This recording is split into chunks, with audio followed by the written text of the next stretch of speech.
In 1924, Ettore Bugatti rolled up to the French Grand Prix in Lyon with 5 cars. Every practice session, his Type 35s posted the fastest times. Then the race started. One by one, they fell apart. The tires literally melted off the wheels. The supplier screwed up the vulcanization process. But Bugatti didn't make excuses. He showed up to the next race in San Sebastian and finished second. Then he kept winning. Over 2,000 victories in the next 6 years. At its peak, Type 35 was winning 14 races per week. Not per month, per week. You could buy one with headlights and fenders, drive it to the track, remove the lights, race it, then drive home. S tier. The Veyron is what happens when Volkswagen gives engineers a blank check and tells them to build the impossible. In 2005, test driver Uri Novaki hit 253 miles per hour at a German test track. Nobody believed it. German inspectors had to certify it. The car had 1,001 horsepower from a W16 engine. 4 turbocharger. The engine consumed 45,000 liters of air per minute at top speed. The fuel tank drained in 12 minutes. The tires were only rated for 15 minutes above 250 miles per hour. James May from Top Gear drove one and said it felt calm at 253 miles per hour. Most cars are shaking themselves apart at 150. The Veyron changed what people thought was possible. A tier. If you're still watching, hit that subscribe button, because things are about to get weird. The Type 57 SC Atlantic looks like it came from the future. 4 were built between 1936 and 1938. Jean Bugatti designed it with a riveted spine running down the middle because the original prototype used an aviation alloy that was too flammable to weld. So he riveted the panels together like an airplane. It looked insane. The doors were kidney-shaped. The windshield was curved. The whole thing weighed nothing and could hit 123 miles per hour in 1936. Here's where it gets wild. One got hit by a train at a level crossing. The owner was teaching his mistress how to drive it because he bought the car in her name so his wife wouldn't find out. She stalled it on the tracks. Destroyed. One belongs to Ralph Lauren. One sold for $30 million to a collector. The 4th one disappeared during World War II. Jean Bugatti was using it as his personal car. He drove it around France, showed it at car shows, set speed records with it. Then the Germans invaded. He supposedly shipped it to Bordeaux for safekeeping. It never arrived. Some say it's in a barn somewhere. Some say it was destroyed. If anyone finds it today, it's worth over $100 million. It is the most valuable missing car on the planet. A ghost car. A legend. But you can't wreck a car that doesn't exist. C tier for being invisible. Michael Schumacher won his first Formula 1 championship in 1994 driving for Benetton. 5 wins in the first 6 races. 2 disqualifications, a 2-race ban for ignoring a black flag. Still won the title by 1 point over Damon Hill. That same year, he walked into a Bugatti dealer and bought a bright yellow EB 110 Supersport. This was the 90s Bugatti, the one no one remembers. Quad-turbo V12, 603 horsepower, all-wheel drive, scissor doors, carbon fiber chassis built by Ehra-Lessien, the same company that made airplane parts. It could hit 221 miles per hour. The problem? Bugatti went bankrupt a year after Schumacher bought his. The company bought Lotus for £30 million, tried to build a 4-door sedan called the EB112, missed payments to suppliers, ran out of money, and collapsed. Only 139 EB110s were ever made. Schumacher's car was the only supersport with a full luxury interior. He barely drove it.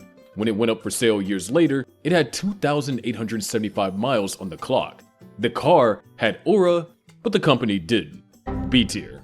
In 2019, Andy Wallace strapped himself into a black and orange Chiron at the Ehra-Lessien test track in Germany. He's the same guy who set the McLaren F1 speed record back in 1998.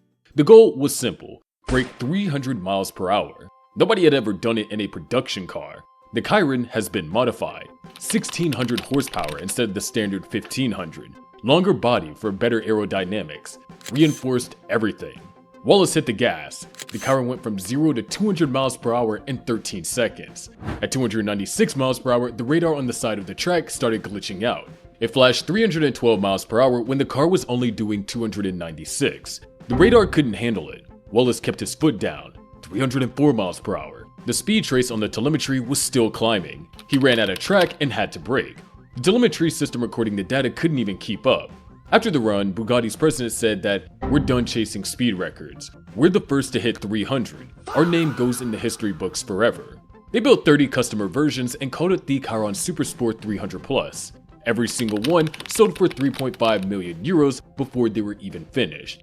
Bare carbon fiber body, orange accents, magnesium wheels, top speed electronically limited to 273 miles per hour for safety. S tier. The Royale is the car Ettore Bugatti built for kings. Literally, he wanted to sell it to European royalty. The engine was 12.7 liters. That's bigger than most truck engines today. The car was over 21 feet long. The radiator cap had a sculpture of a rearing elephant designed by Ettore's brother, Rembrandt. It was supposed to be the ultimate symbol of wealth and power. Only 6 were ever made, and nobody bought them. Not kings, not emperors, not anyone. The Great Depression hit, and suddenly even royalty couldn't justify spending that much money on a car. Ettore ended up using the engines in rail cars. One Royale sold for $15 million at an auction in 1990. The Royale was supposed to be the ultimate flex. Instead, it became a cautionary tale about building cars nobody can afford. F tier. The Mistral is the last Bugatti with the W16 engine. After this, it's all hybrid V16 stuff. Bugatti made 99 of them. Every single one sold at 5 million euros each before anyone even saw the car. It's based on the Chiron platform, but it's not just a Chiron convertible. Bugatti spent years redesigning the body, the aerodynamics, the cooling systems. They claim it's the fastest roadster ever built, 1600 horsepower. With the roof up, it can handle 200 miles per hour. With the roof down, nobody knows how fast it'll go because nobody has tried yet.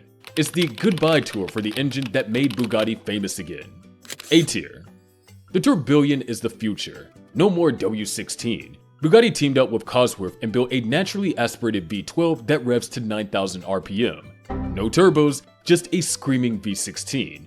Then they added 3 electric motors for a total of 1,800 horsepower. The interior is all analog. No touchscreens, no digital displays. Just dials, switches, and gauges that look like a Swiss watch. Everything's mechanical. Bugatti said they wanted it to feel emotional, not digital. The W16 was about brute force. The Tourbillon is about precision. It's not even out yet and people are already fighting over build slots. The W16 era made Bugatti a household name. The Tourbillon is what comes next. S tier for being bold. Bugatti doesn't make cars, they make statements. The Type 35 dominated racing for a decade and put the company on the map.